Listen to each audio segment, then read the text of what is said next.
which means it's an all-important kind of forecast here. Tony Sadiku in for Lonnie.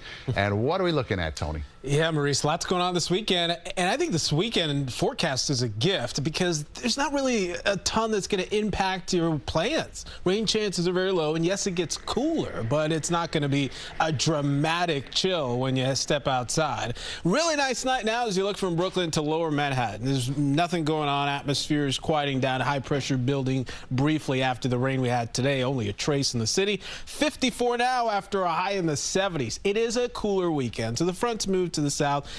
And as I said, we're just trickling in that cooler air. It does get much colder, back to a winter feel next week. And in between, we've got a few minimal rain chances. That is primarily Sunday morning. Before we get to Sunday, how about your St. Patrick's Day parade? And how about this? We got more sun tomorrow than today. It's not going to be in the 70s, but we climb to about 60 degrees. So it's going to feel really, really nice as you're in the sun tomorrow. So I hope you get a chance to enjoy it. Sunglasses, you're good to go. Then on St. Patrick's Day itself, maybe you're doing the half marathon early. Expect it to be a little bit damp to start, not a ton of showers. It's not the type of rain that's going to really collect much in the rain gauge. And then by afternoon, the winds shift and it turns blustery with gusts 25 to 30, a high about 60 degrees. Just to show you how low impact this next storm is, moisture is very limited. So by the time we get to the system's really Sunday morning, can we pick up a drop or two? It's not going to amount more than maybe a tenth or a trace of rain here. The city north, not much to the south. So we're not worsening any of the flooding situation, thankfully, as the Passaic continues to recede.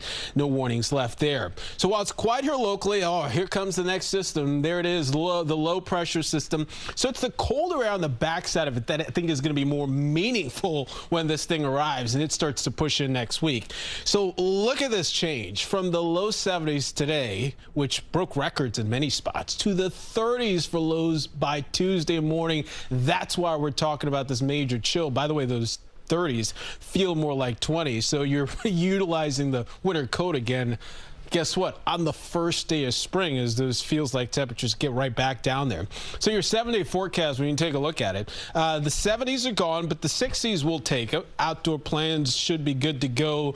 No major changes. But it's interesting as we think about this.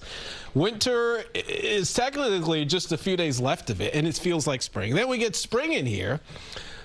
And then winter's like, oh, hold on. I've got a little more to say. Slow your roll. And then we got 40s for highs on Tuesday. Lows in the 30s much of next week. Just a couple of degrees cooler than normal, and then eventually we'll build back it slowly.